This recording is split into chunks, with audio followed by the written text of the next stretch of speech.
বলতেছিলাম আমাদের নবী কি পরিমাণ মানব সেবা করছে, কি পরিমাণ মানুষকে সহযোগিতা করছে। এই জন্য আপনার আমার নবী দুনিয়াতেও সেরা, পরকালেও সেরা, জান্নাতেও সেরা, আকাশেও সেরা, জমিনের নিচেও সেরা। এই মানব সেবার গুণ যদি আপনার আমার হৃদয়ে থাকে, আপনি আমিও যদি মানুষের সহযোগিতা করতে পারে,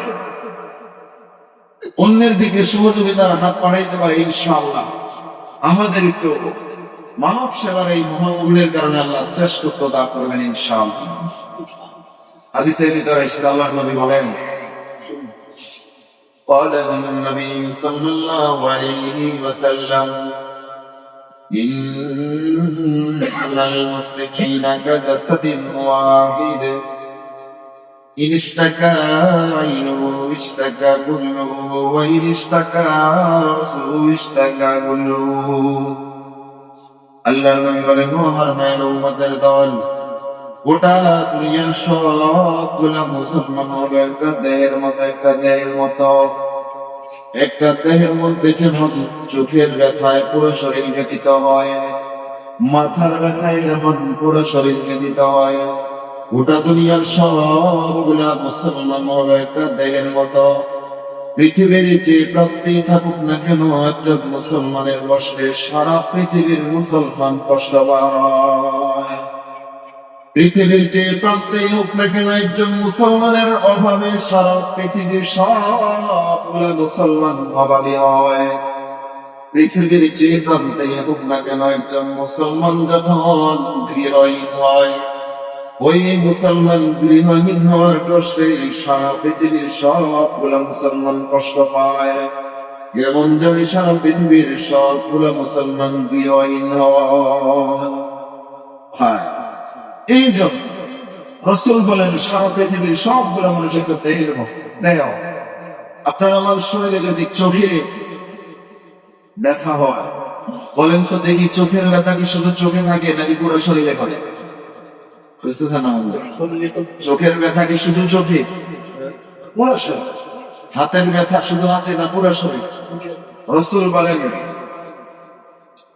পুরা দুনিয়ার সবগুলা মুসলমান হলো একটা দেহের মতো। পৃথিবীর যে প্রান্তেই হোক না কেন, মুসলমানের কষ্টে মুসলমান কষ্ট পাবে, মুসলমানের দুঃখে মুসলমান দুঃখ পাবে, মুসলমানের অভাবে সারা পৃথিবীর সবগুলো মুসলমান কষ্ট পাবে। এটা হলো মুসলমানের চরিত্র। এটা হলো কিসের চরিত্র? মুসলমানের। আরেক হাদিসের ভিতরে সাল্লাল্লাহু আলাইহি ওয়াসাল্লাম বলেন, قال النبي صلى الله عليه وسلم إن المسلمين كلهم كالبنيان। রাসূল বলেন, মায়ের উম্মতের দল, সারা পৃথিবীর সবগুলো মুসলমান একটা দেয়ালের মতো। বলেন তো দেখি, একটা দেয়ালের মধ্যে থেকে যদি একটা ইট খুলে নেওয়া হয়, ওই দেয়ালটা কি শক্তিশালী হয় না দুর্বল হয়? দেয়ালের মধ্যে ইট যত বেশি হয়, ওই দেয়ালটা তত মজবুত হয়।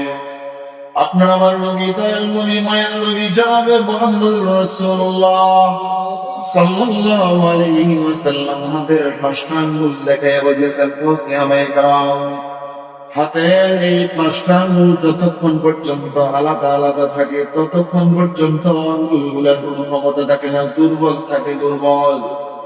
কিন্তু যদি হাতের 5টা আঙ্গুল আলাদা না হইয়া একসাথে হয়ে যায়, তখন এই হাতের আঙ্গুলগুলা কিন্তু দুর্বল থাকে না, সবল হয়ে যায়। ঠিক তেমনি ভাবে দুনিয়ার মুসলমান গুলা যতক্ষণ পর্যন্ত ভিন্ন ভিন্ন ভিন্ন ভিন্ন জুদা জুদা থাকবে, ততক্ষণ পর্যন্ত সারা দুনিয়ার সবগুলো মুসলমান দুর্বল থাকবে। কিন্তু মুসলমান যদি সবগুলা একজন আরেকজনের পাশে গিয়া দাঁড়ায়, একজন আরেকজনের সহযোগিতা যদি একজন আরেকজনের দিকেই যদি সহযোগিতার হাত বাড়িয়ে দেয়, হাতের আঙ্গুল তেমন সবগুলো একসাথে করার কারণে শক্তিশালী হয়ে যায়। তামাম দুনিয়ার সবগুলো মুসলমান একজন আরেকজনের পাশে থাকার কারণে শক্তিশালী বানিয়ে দিলেন আল্লাহ। সুবহানাল্লাহ।